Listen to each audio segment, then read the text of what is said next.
আবারও স্বাগত ২১ বিজনেস। দর্শক, এখন রয়েছে দেশের ইলেকট্রনিক্স পণ্যের বাজার ও রপ্তানি পরিস্থিতি নিয়ে বিশেষ আলোচনা। আর আলোচনার জন্য আমাদের স্টুডিওতে রয়েছেন ভিস্তা ইলেকট্রনিক্সের ব্যবস্থাপনা পরিচালক লোকমান হোসেন আকাশ। দর্শক, ২১ বিজনেসের এই অংশটি দেখছেন আলোক হেলথ কেয়ার অ্যান্ড হাসপাতালের সৌজন্যে powered by national agri care group. আপনাকে স্বাগত ২১ বিজনেস। ধন্যবাদ। প্রথমে আপনার কাছে জানতে চাচ্ছি, এই ইলেকট্রনিক্স অথবা ইলেকট্রনিক অ্যাপ্লায়েন্সেস এর বাজার পরিস্থিতি কেমন এবং কি রকম সম্ভাবনা রয়েছে এই সেক্টরে? জি, অনেক ধন্যবাদ।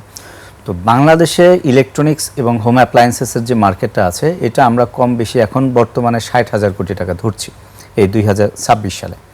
তো এর মধ্যে মোবাইল বাদে যদি আমরা আদার্স আইটেম ক্যালকুলেশন করি, TV, air conditioner, refrigerator, home appliances, kitchen appliances, তো এগুলোর মার্কেট অলমোস্ট প্রায় ৫০,০০০ কোটি টাকার মার্কেট, রিটেল মার্কেট।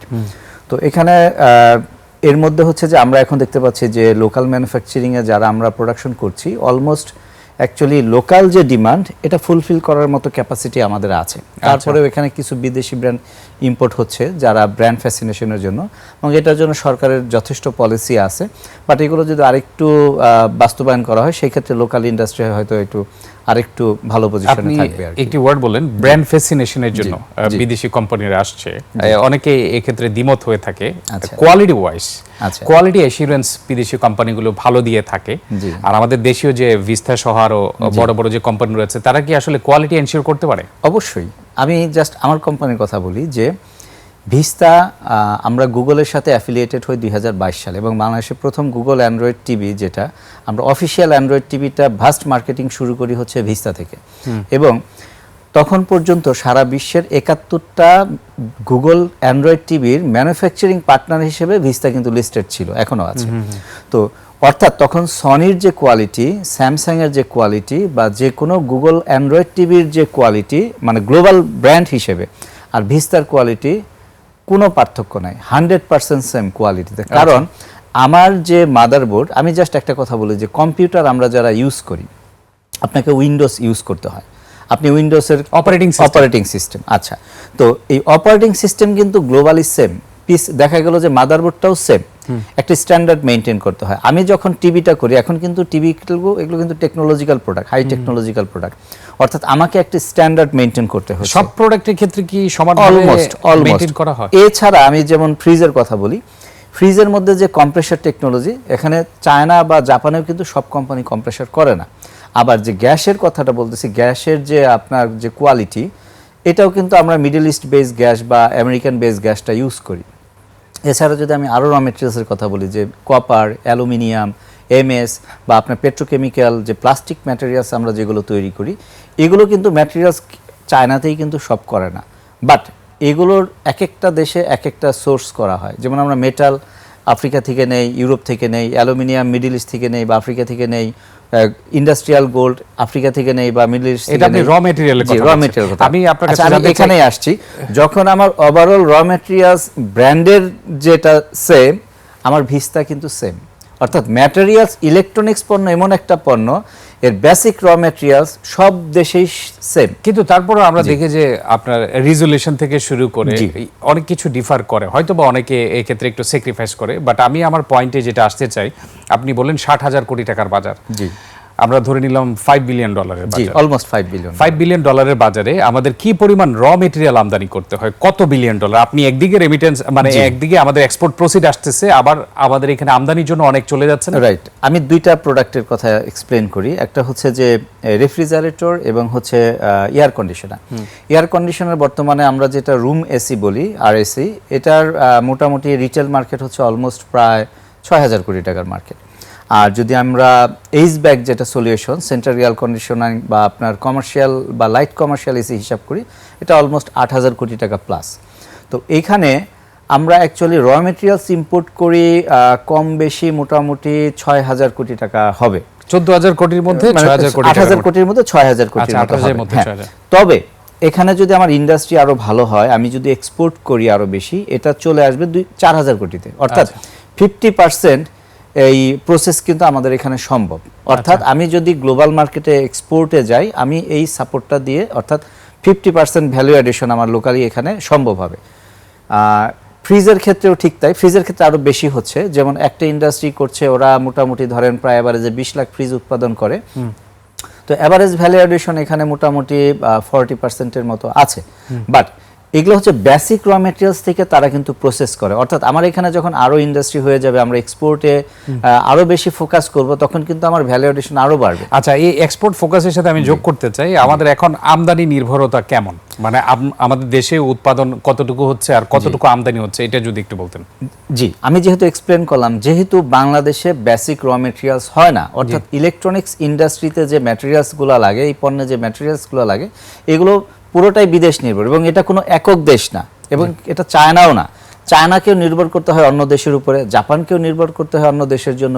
তো এই ক্ষেত্রে আমি যেটা বলবো যে যদি আমরা একটা র মেটেরিয়াল না, কিন্তু ফিনিশ প্রোডাক্ট হিসেবে আমরা আমদানি যে করি। হ্যাঁ, সরি, আবার একটু আমি বলতে যাচ্ছি যে র মেটেরিয়াল আমদানি আমরা শুনেছি আপনার কাছ থেকে, আমরা ফিনিশ প্রোডাক্টও তো আমদানি করি, ইলেকট্রনিক অথবা হোম অ্যাপ্লায়েন্সেস। কতটুকু আমরা আমদানি করি, কতটুকু আপনারা উৎপাদন করছেন? আচ্ছা, জি, এই ক্ষেত্রে আমদানির ক্ষেত্রে মানে আমরা যদি আমাদের অ্যাটলিস্ট হিউম্যান টাচ, যেটা যদি আমরা অ্যাসেম্বলিকেও ক্যালকুলেশন করি, অলমোস্ট এখন মোর দ্যান 95% আমরা এখানে লোকালি এখন করছি। তাই মাত্র 5% আমদানি হচ্ছে? 5% আমদানি হচ্ছে, মানে এটা হচ্ছে লাস্ট 1 বছরের ডাটা। আচ্ছা, ঠিক আছে, এটা এক সময় শুরু করেছিলাম আমরা খুবই কম দিয়ে, বাট এটা আরো বাড়ছে। এবং আমরা যেটা মনে করছি যে সরকারের নীতি সহায়তাগুলো বা আপনার পলিসিগুলো যদি শুধু কাগজে না থেকে বাস্তবে রূপান্তর হয়, প্র্যাকটিক্যালি যদি এটা ইমপ্লিমেন্ট করা হয়, এটা 100% চলে আসবে। তাহলে সরকারি নীতি আমরা পরে আসতে যাচ্ছিলাম, যেহেতু আপনি উল্লেখ করেছেন, জি, কোন কোন জায়গায় হাত দেওয়া উচিত এবং সরকার এই নীতি সহায়তা কেন দিবে, এই ক্ষেত্রে আপনারা কেন বলছেন যে বারবার নীতি সহায়তার কথা? কি সম্ভাবনা রয়েছে বেশি এক্সপোর্টের নাকি? অবশ্যই সম্ভাবনা আছে। গ্লোবাল যে মার্কেটটা আছে, জাস্ট আমি যদি সেমিকন্ডাক্টর সহ যদি আমি লাইট ইঞ্জিনিয়ারিংকে আমরা যেটা মূল ফোকাস করি, আসলে টোটাল ইন্ডাস্ট্রিটাকে আমরা লাইট ইঞ্জিনিয়ারিং ইন্ডাস্ট্রি বলি। এই ইন্ডাস্ট্রির গ্লোবাল মার্কেট হচ্ছে $7 ট্রিলিয়ন। সেখানে তার মানে 7,000 বিলিয়ন, রাইট, 7,000 বিলিয়ন। সেখানে বাংলাদেশের টোটাল আমরা এক্সপোর্ট হিসাব করি লেস দ্যান $1 বিলিয়ন। ঠিক আছে, হোয়ারঅ্যাজ আমরা লোকাল কনজাম্পশন করি মোর দ্যান $5 বিলিয়ন। দেখেন এই যে গ্লোবাল মার্কেটে যে এক্সপ্যানশন, শুধু এইটুকু বলি যে আমেরিকা প্রায় $2,600 বিলিয়ন প্রোডাক্ট ইম্পোর্ট করে। এর মধ্যে চায়না, হংকং বা এই বেস থেকে করে হচ্ছে $1,700 বিলিয়ন, তার মানে $1.7 ট্রিলিয়ন। তো দেখেন এখানে মেজর প্রোডাক্টই হচ্ছে এই ইলেকট্রনিক্স এবং ডিজিটাল অ্যাপ্লায়েন্সেস বা গ্যাজেট আইটেম, এবং এগুলো তো চায়না থেকে যায় বেশিরভাগ, না? চায়না থেকে কেন যায়? দেখেন চায়নাতে হচ্ছে অনেক পপুলেশন আছে, সেখানে ওয়ার্কার পাওয়া যায়, এখন তারা অনেক বেশি এক্সপিরিয়েন্স হয়ে গেছে এবং তারা টেকনিক্যালি অনেক সাউন্ড। আমার দেশের ছেলেরাও কিন্তু সাউন্ড, বাট তারা কিন্তু প্রপার ওয়ার্ক প্লেসটা পাচ্ছে না। দেখেন যে আমি এটুকু এক্সাম্পল দিই, আমি একটা প্রতিষ্ঠানে সম্পৃক্ত ছিলাম এক্সপোর্ট এবং পলিসি ডিপার্টমেন্টের হেড হিসেবে অলমোস্ট দীর্ঘদিন আর কি। তো সেখানে যেটা হয়েছে, আমি এক সময় চিন্তা করতাম যে এই যে আমাদের বুয়েট, চুয়েট, রুয়েট, কুয়েট বা টেকনিক্যাল যে ইউনিভার্সিটিগুলো আছে, ইঞ্জিনিয়াররা কোথায় প্র্যাকটিস করবে? স্কোপ ছিল না। তারা কিন্তু এখন বাংলাদেশে প্র্যাকটিস করতে পারছে, তার R&D করতে পারছে, রিসার্চ করতে পারছে এবং practically they can involve in the industry. আগে কিন্তু এই সাপোর্ট ছিল না।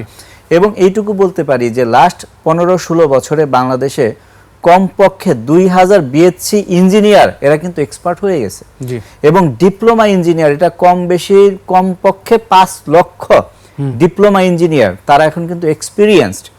যেটা হয়েছে যে আমরা যদি আরেকটু এক্সপোর্টের সাপোর্টটা পাই, এখন এক্সপোর্টের সাপোর্টটা কি, যে আমার এখানে ধরেন কাগজে কলমে বেনিফিট দেওয়া আছে। সাপোজ একটা এক্সাম্পল দেই, আমি যদি একটা এসি $300 এক্সপোর্ট করি, সেটা ধরেন আমার $200 র মেটেরিয়ালস এখানে ইম্পোর্ট করতে হবে। এখন এই $200 র মেটেরিয়ালস আমি যখন বাংলাদেশে ইম্পোর্ট করি, আমাকে $200 ডিউটি দিতে হয় প্রেজেন্ট পলিসিতে, মানে 100% ডিউটি দিতে হয়। আমাকে ড্রব্যাক দেয় 1 বছর 1.5 বছর পরে। তাইলে আমি যদি 1 বছরে ধরি, এই $200 1 বছরের ব্যাংক ইন্টারেস্ট হচ্ছে আরো $30, 15% যদি ধরি, তাহলে $30 মানে হচ্ছে 3 বারং 36, প্রায় $4,000।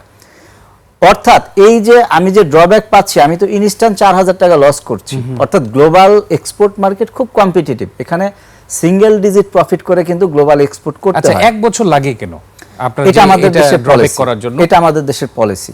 ঠিক আছে, আমলাতান্ত্রিক জটিলতা। বাট এখানে যেটা করতে পারে, এই আমদানি নির্ভর এই যে কাঁচামাল যেহেতু এই কাঁচামালটা আমাকে আমদানি করতে হয়, আমি যদি এখানে পুরোপুরি বন্ড ফ্যাসিলিটি পাই, অর্থাৎ আমি কাঁচামাল আনবো, আনার পর আমি যদি লোকাল মার্কেটে সেল করি আমি ডিউটি দিয়েই সেল করব।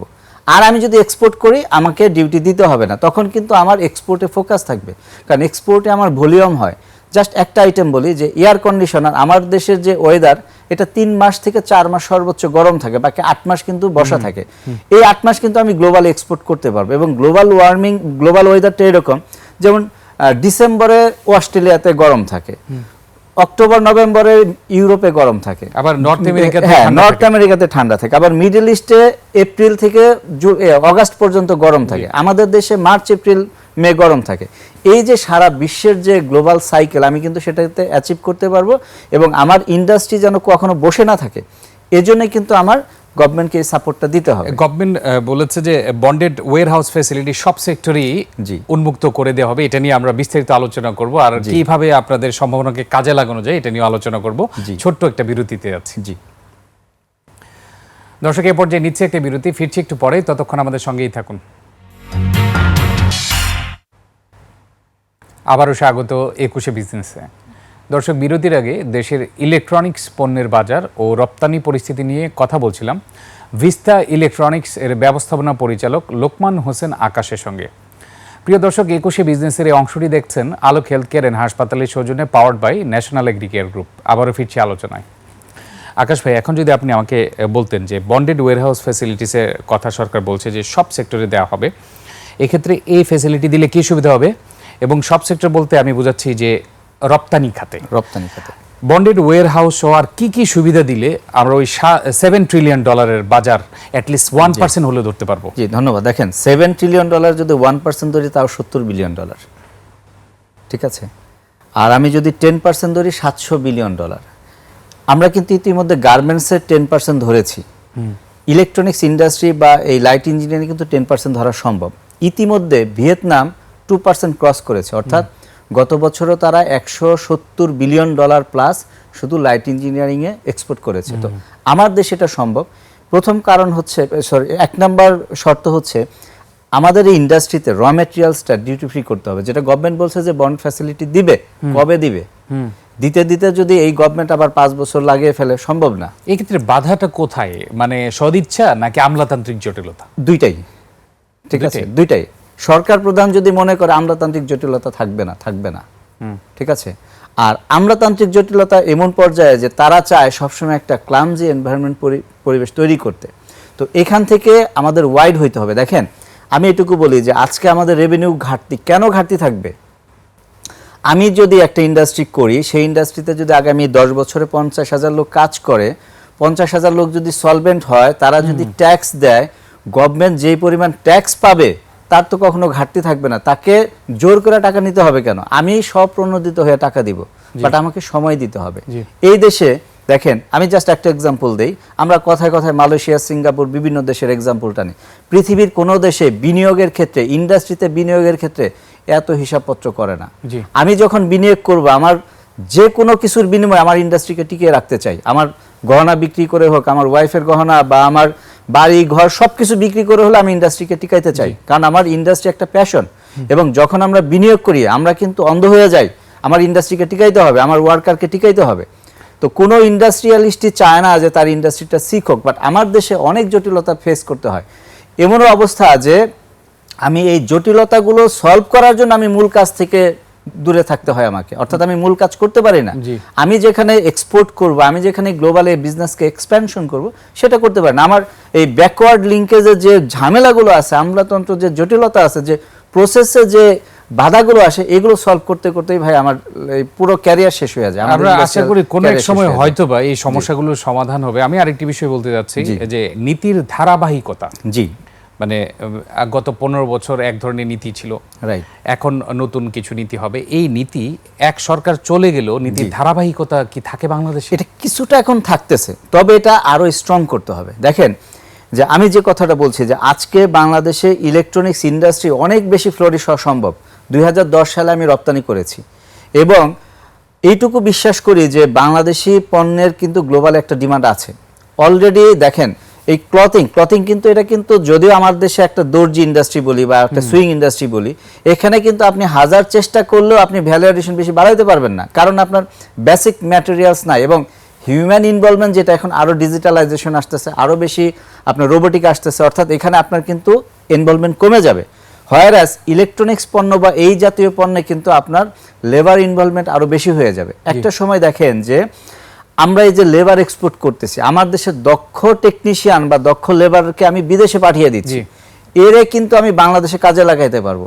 1,30,00,000 প্রবাসী যারা বিদেশে থাকে, এখানে কিন্তু অনেক এক্সপার্ট আছে এবং দেখবেন যে বেশিরভাগই বিদেশে তারা কিন্তু ভালো ভালো কাজ করে, বিশেষ করে টেকনিক্যাল সেক্টরে যে কাজগুলো করে, এবং বাংলাদেশের চেয়ে কয়েক গুণ বেশি স্যালারি পায়। আপনারা কি সেই স্যালারি দিতে পারবেন? অবশ্যই পারবো, কেন পারবো না। না, আপনারা যে কোনো একজন আপনারা দিচ্ছেন, কিন্তু গ্লোবাল স্ট্যান্ডার্ড অবশ্যই পারবো। যে পরিমাণ দেখেন যে আজকে চায়নার মনে করেন যে একটা এক্সপার্ট টেকনিশিয়ান তার এভারেজ স্যালারি হচ্ছে মিনিমাম $3,000 বা $4,000, ঠিক আছে? তো ও এখন কি করে, ও এখন হচ্ছে যে ডিভাইস তৈরি করে, সেমিকন্ডাক্টর তৈরি করে, সফটওয়্যার ডেভেলপ করে, তো ওকে তো এক সময় পাইতো কত, ওই $200 পেত। তো আমার দেশেও যারা কাজ করছে এরাও কিন্তু স্টেপ বাই স্টেপ যখন ওরা এক্সপার্ট হবে, যখন সে আমাকে আউটপুট দিবে, যখন আমি গ্লোবাল মার্কেট এক্সপ্যানশন করব, তখন কিন্তু পারবো। সাপোজ দেখেন আমি জাস্ট একটা ফোনের কথা বলি, একটা আইফোন, এটার কস্টিং কত, সর্বোচ্চ $200, তো এটা বিক্রি হয় কত, $1,000 থেকে $1,200। তাহলে এটাও $3 ট্রিলিয়ন, $3 ট্রিলিয়ন, $4 ট্রিলিয়ন। এই আইফোনও হচ্ছে $4 ট্রিলিয়ন। দেখেন বাংলাদেশের টোটাল জিডিপি হচ্ছে $512 বিলিয়ন বা $500 বিলিয়ন আমরা বলি, সেখানে একটা কোম্পানির মানে মার্কেট ক্যাপিটাল হচ্ছে $4 ট্রিলিয়ন। অর্থাৎ একটা কোম্পানি বাংলাদেশের টোটাল এই 20 কোটি লোক বা 18 কোটি লোক বলি, এর 8 গুণ বড়। জি, স্যামসাং $64 ট্রিলিয়ন। আরেকটা আছে যেমন যে এনভিডিয়া, একটা চিপস কোম্পানি, ওরা একসময় কি করতো, গ্রাফিক্স কার্ড তৈরি করতো। এখন ওরা গত 40 বছরে যার মার্কেট ক্যাপিটাল হয়েছিল মাত্র $200 বিলিয়ন, সে গত 5 বছরে তার মার্কেট ক্যাপিটাল হয়ে গেছে $4 ট্রিলিয়ন। জি, এবং রিসেন্টলি নোকিয়ার সাথেও জয়েন্ট ভেঞ্চারে যাচ্ছে। কিন্তু আমরা বিশ্বের এই গল্পগুলো শুনতে ভালোই লাগে, কিন্তু এই গল্প তো দেশে বাস্তবায়ন করতে পারছি না। সম্ভব, ওই যে যেটা বললাম যে আমাদের আমলা যারা আছেন তাদেরকে এবার সুযোগ দিতে হবে। আমরা যারা ইয়াং, এনার্জেটিক এবং যারা এই সেক্টরে আমরা উদ্ভাবন নতুন কিছু করতে চাই, আমাদেরকে অবশ্যই সহযোগিতা করতে হবে, এবং শুধু কাগজে কলমে না, এবং শুধু টেবিল টক না। আজকে আমি আপনার সাথে কথা বলছি, আবার আমি এনবিআর এর কথা বলবো, আবার সরকার প্রধানের কোনো মন্ত্রীর সাথে কথা বলবো, কোনো টক শোতে কথা বলবো, that will not bring any result, zero. এটাকে বাস্তবায়ন করতে হলে ইমপ্লিমেন্টেশনে যেতে হবে। জি, আমরা আশা করি যে আজকে আপনি যে মূল্যবান পরামর্শগুলো দিলেন, এবং আপনি একজন ইন্ডাস্ট্রিয়ালিস্ট হিসেবে দেশের জন্য রেমিটেন্স আনার জন্য যে প্রস্তাবগুলো দিলেন, এতে তো দেশেরই লাভ হবে, অবশ্যই জিডিপি পার ক্যাপিটা বাড়বে। আশা করি যে সরকার অবশ্যই চায় দেশ উন্নতির দিকে যাক এবং সেটি বাস্তবায়ন করবে। অনেস্টলি বলি যে আল্লাহ তাআলা, আল্লাহর রহমতে আমি যতটুকু বুঝতেছি, বা গ্লোবাল মার্কেটে আমি অলমোস্ট 50টা দেশ ভিজিট করেছি, অনেক ইন্ডাস্ট্রি ভিজিট করেছি, আল্লাহর মতে আমি যতটুকু বুঝতেছি, আমি আমার মেধার 5%ও কাজে লাগাতে পারতেছি না এই দেশে। হয়তোবা এরকম চিত্র সবার ক্ষেত্রেই। ঠিক আছে, আমরা আশা করব যে এই ইউটিলাইজেশন যেন আরো বেড়ে যায়, সরকার যেন দেশের মেধাগুলোকে কাজে লাগায়, আমাদেরকে কাজে লাগাবে। এবং আমরা তো আসলে ইন্ডাস্ট্রি মানে we are very much devoted to establish the industry and to export our goods to global market. জি, আমরা আশা করছি যে সরকার আপনাদেরকে নীতি সহায়তা দেবেন। আপনাকে অসংখ্য ধন্যবাদ আমাদেরকে সময় দেওয়ার জন্য আজকে। জি, আপনাকেও ধন্যবাদ, দর্শকদেরকেও ধন্যবাদ। দর্শক, এতক্ষণ দেশের ইলেকট্রনিক্স পণ্যের বাজার ও রপ্তানি পরিস্থিতির নানা দিক ও করণীয় নিয়ে কথা বলছিলেন ভিস্তা ইলেকট্রনিক্সের ব্যবস্থাপনা পরিচালক লোকমান হোসেন আকাশ। দর্শক, নিচ্ছে একটা বিরতি, দুপুর 2টা 30 মিনিটে আবারও ফিরে আসবো 21শে বিজনেসে। দেখার আমন্ত্রণ রইল, 21শে সঙ্গেই থাকুন।